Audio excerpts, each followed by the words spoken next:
Պարոն Պապիկյան, չնայած դուք հերքում եք, որ սա նախընտրական քայլ չի, բայց այդուհանդերձ տեսեք, դուք որոշել եք նախագծով, որ ամռանն է դա արվել, այսինքն ընտրություններից հետո զորակոչի ժամանակ, բայց փոխվեց միանգամից Նիկոլ Փաշինյանը մի օր որոշեց, որ դա լինելու է ձմռան զորակոչի ժամանակ։ Այստեղ այլ կարծիք կարող է լինել, եթե ոչ նախընտրական, սա տեղավորվում է նախընտրական այդ քարոզարշավի մեջ։ Իհարկե կարող է, որովհետև մեր հանրության արձագանքներն ենք հաշվի առել, անկեղծ ասած, ի տարբերություն գործող զինծառայողների վրա տարածելուց, այն ինչ հիմա մենք արել ենք, այսինքն հունվարի 1-ից ուժի մեջ մտցնելը կամ օրենքը այդ ձևով անցկացնելը,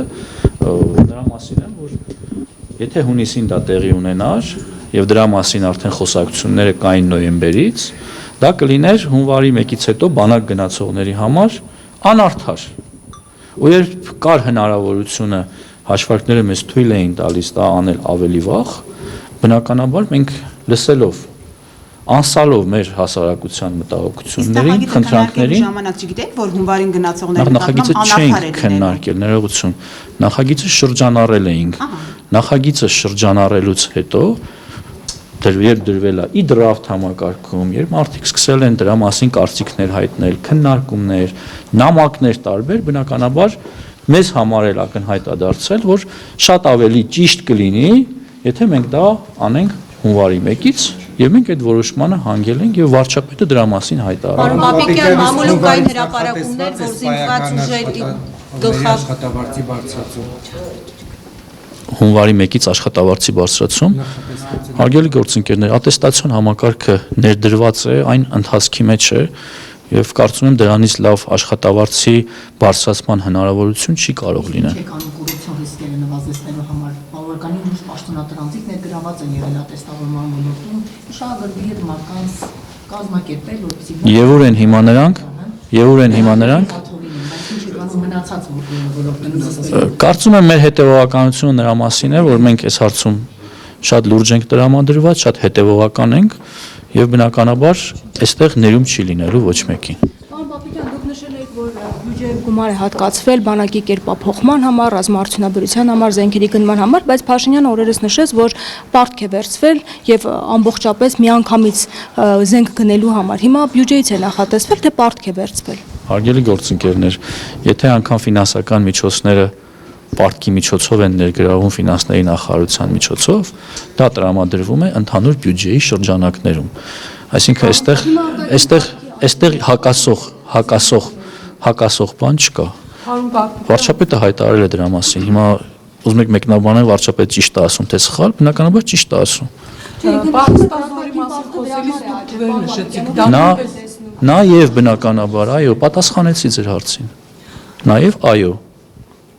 Նաեւ այո։ Պահեստազորի մասին խոսելիս դուք թվեր եք նշում, դա եւս պետական կամ ռազմական գաղտնիք չէ, փաստորեն դա հնարավորություն կտա այլ թվերի հետ համադրել։ Ոչ, մենք ասում ենք 16000, 20000, գուցե 26000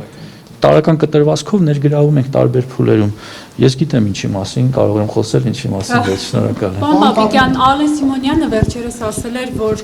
այսինքն կրկնել էր, որ Հայաստանի վերահսկողության տակ 110 քառակուսի կիլոմետր ադրբեջանական տարածքներ կան։ Դուք մասնագետները հերքում էին, ասում էին նման բան չկա։ Դուք տեղեկություն ունեք ինչ տարածքների մասին։ Գիտեք, այդ հարցը եկեք թողնենք սահմանագծման, սահմանազատման հանձնաժողովին։ Հիմա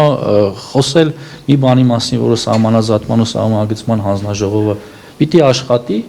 կարծում եմ հիմա ազգային ժողովի նախագահը եթե թվերը հայտարարել, ուրեմն դրա համար ունի բավարար հիմքեր, շնորհակալ եմ։ Պարոն նախարար, 27 տարին լրացած եւ Հայաստանում չգտնվող տղաների հետ կապված ինչ առաջարկում, որովհետեւ այն նախորդ օրենքը կարծեք թե ժամկետը անցել է, հիմա իրանք չեն կարողանում վերադառնալ։ Եթե չեմ սխալվում, ազգային ժողովի падգամավորներից մեկի կողմից կա նախաձեռնություն, առաջիկայում առիթ կունենանք դրան անդրադառնալու։ Ես գիտեմ, որ Հայկ Սարգսյանը նման նախաձեռնությամբ հանդես է գալու կամ եկել է, ուղղակի չի ընդունել եւ հիմա այդ մարդիկ չեն կարողանում Հայաստան վերադառնալ։ Ուրեմն նոր նախաձեռնությամբ հանդես կգա։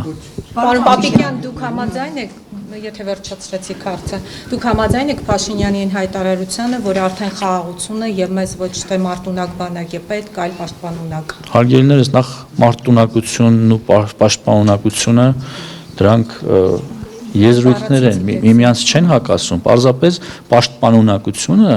արտացոլում է մեր երկրի սուվերեն տարածքը պաշտպանելը, ինչը շատ ավելի լավ ու ճիշտ տերմին է։ Չեք տեսնում, որ հնարավոր է համանուն։ Բայց դուք երկրորդ հարցն եք տալի, ես երկրորդ հարցին չեմ պատասխանում։ Ժողովրդավար չեք։ Ժողովրդավարությունը հիմա խոսքը պիտի տա ազատությանը։ Այս սուվերեն տարածքի մասին խոսեցիք, Հայաստանի սուվերեն տարածքը Ադրբեջանի տարածքից մի զգալի հատված Ադրբեջանի վերահսկողության տակ է անցել, ամենաշատ ինքնիշխանության պաշտպանությունից խոսող քաղաքացիական պայմանագրի իշխանության պայմաններում։ Օրինակ հետաքրքիր է, ռեալ հնարավորություն դուք տեսնում եք, որ ՔՊ-ի իշխանության օրոք Հայաստանի ինքնիշխանության սուվերեն տարածքները վերականգնվեն գան նախկին ուրեմն դիրքին։ Ինչով եք տեսնում, կարող եք մանրամասնել հասկանանք, որովհետև Սահմանագծման եւ սահմանազատման հանձնաժողովի աշխատանքի միջոցով։ Շնորհակալ եմ։ Հարգելի գործընկերներ, Ադրբեջանից ստանում եք Շաբաթօրվա միջոցառումը Հյուսիսային Կորեայի տպավորություն եք թողել մարդկանց։ ադրբեջանական զորքերը հեռանալու են Հայաստանի տարածքից, դուք ստահեք, որ Դանիել Փաշինյանի օրոք Պարոն Ֆաբրիկյան, շաբաթօրվա միջոցառումը մարդկանց Հյուսիսային Կորեայի տպավորություն եք թողել, ինչպես է մեկնաբանում։ Շնորհակալություն